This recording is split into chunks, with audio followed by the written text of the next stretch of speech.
Noong 1933, isang French tennis champion ang tumanggi sa 11 prototype bago inaprubahan ang ika-12. Gawa sa France ang kamisetang iyon.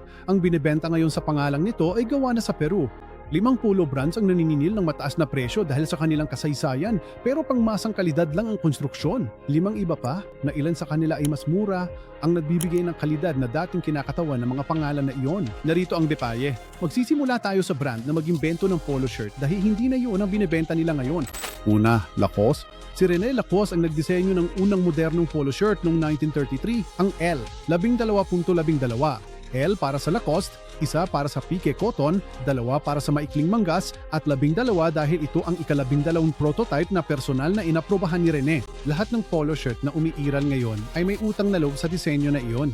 Kasama ang Lacoste sa listahang ito dahil hindi na ang lika ni René ang ibinebenta nila ngayon. Ang kasalukuyang L 12.12 ay nagkakahalaga ng $110 at ginagawa sa Peru, Vietnam o Thailand, depende sa production run. Merong Made in France Heritage line, pero maliit lang ang bahagi nito sa kabuuang benta. Ang napakalaking karamihan ay ginagawa sa mga developing countries sa mababang halaga kumpara sa orihinal na gastos sa produksyon.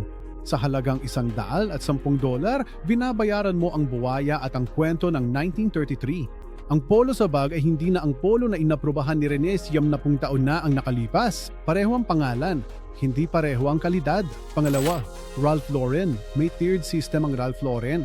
Purple label ang pinakamataas, gawa sa Italy na may napakagambang pagkakayari, tapos lahat mang iba pa ay nasa ilalim nito, kasama na ang polo mainline. Ang polo Ralph Lauren polo ay nagkakahalaga ng $78 hanggang $128 at ginagawa sa Vietnam, Pilipinas, Bangladesh o Sri Lanka. Karaniwang pique cotton, karaniwang mass market na pagkakagawa. Ito ang paghahambing na magsasabi ng lahat sa iyo. Isang polo Ralph Lauren polo na $78, gawa sa Vietnam, karaniwang pique cotton. Isang Fred Perry M12 na $75, gawa sa Leicester, England, hand-finished at mano-manong tinatahi ang mga sinurid. Parehong presyo, magkaibang produkto. Ang isa ay may dalang dekada ng American lifestyle marketing. Ang isa naman ay may dalang dekada ng English factory heritage. Ang Pony logo ay hindi palatandaan ng kalidad.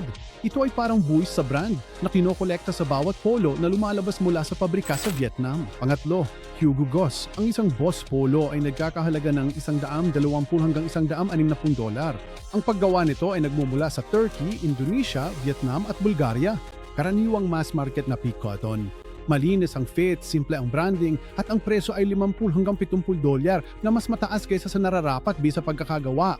Sa presyong $104 na po, pumapasok ka na sa teritoryo ng Jan's Medley. Isang polo na gawa sa extra fine merino wool o Sea Island cotton, liniting sa Derbyshire, England, sa isang pabrika na tuloy-tuloy ang operasyon mula pa noong 1784. 250 taon ng Ingles na kasanayan kumpara sa isang fashion house logo sa isang Turkish-made na karaniwang cotton polo. Pang-apat, Tommy Hilfiger. Pagmamay-ari ng PVH Corporation, ang parehong publicly traded na conglomerate sa likod ng Calvin Klein at Van Heusen. Ang isang Tommy Hilfiger polo ay nagkakahalaga ng $75 hanggang $120.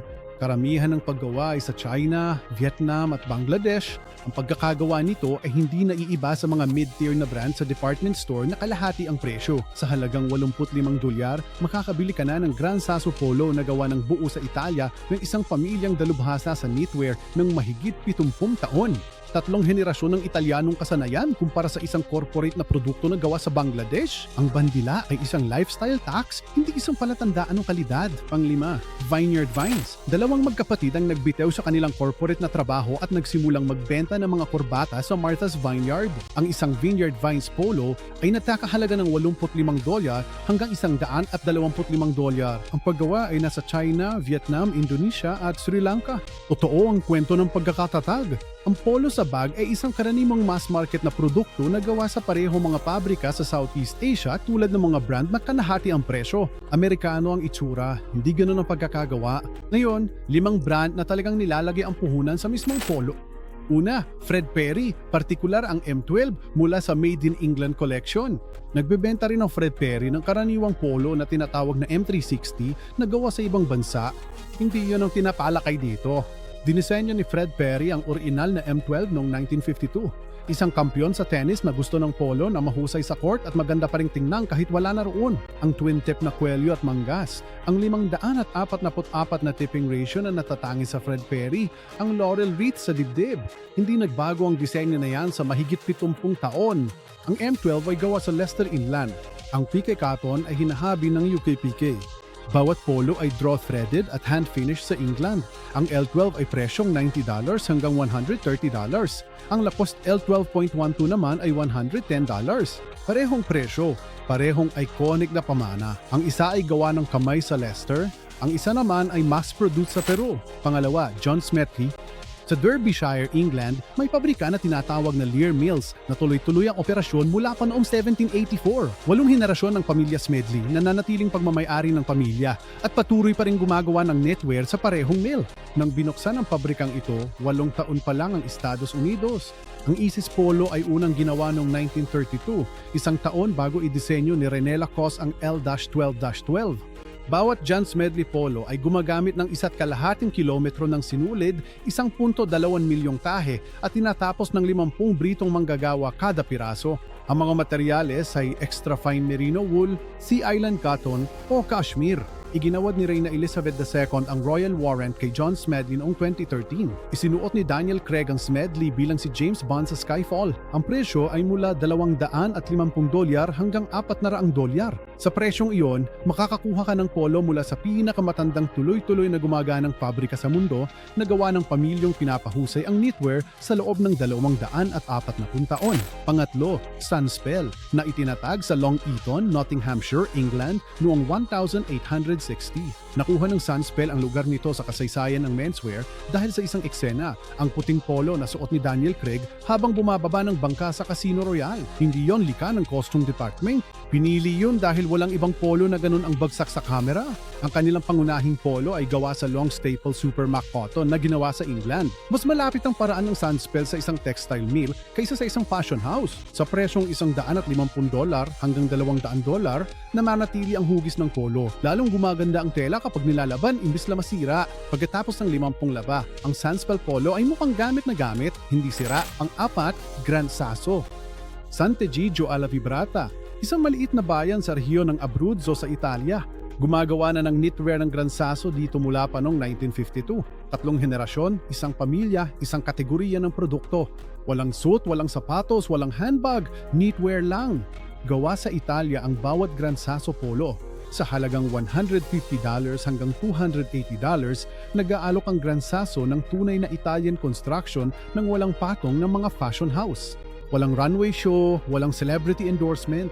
Ang pera ay napupunta sa mismong damit. Hugo Boss sa halagang $140 na gawa sa Turkey. Tommy Hilfiger sa halagang $85 na gawa sa Bangladesh. Nag-aalok ang Gran Sasso ng tunay na Italian knitwear expertise sa halos kaparehong presyo at kung ikukumpara ang kalidad ng pagkakagawa sa bawat dolyar, wala sa dalawang brand na yan ang makakalapit. Pang-5, Luca Faloni. Itinatag noong 2014 sa London ng isang Italiano na negosyante, isang brand na 10 taon pa lang sa isang listahan na nakasentro sa tradisyon. Nakuha nito ang pwesto niya dahil sa paglutas ng isang partikular na problema. Talagang magandang Italian-made na menswear, pero pagdating ng damit sa iyo sa pamamagitan ng tradisyonal na retail, tumaas na ang presyo nito ng 2 o 3 beses dahil sa brand margin, wholesale margin at retail margin. Binuo ni Luca Faloni ang isang direct-to-consumer na modelo na tinatanggal lahat ng tagapamamagitan. Tela mula sa mga Italian mills, mga damit na gawa sa mga pabrika sa Italia na diretsyong ipinapadala sa customer. Ang isang Luca Faloni pick polo ay nagkakahalaga ng $150 hanggang $180, purong gawa sa Italia. Ang katulad na polo mula sa Italian fashion house ay nasa $4 hanggang $500. Parehong pinagmulan at kalidad pero samkatlo lang ang presyo. Mga logo na mas malaki pa sa damit, mga pabrikang alamang tunay na gamit ng pananamit. Simple lang ang pagsubok, baliktarin ang polo, tingnan ang kapal ng tahe, dami ng bigat nito sa iyong kamay. Basahin ang bansang tinagmulan sa etiketa. Ang loob ng isang damit ang nagsasabi ng lahat ng gustong ilihis ng logo sa labas ng iyong pansin.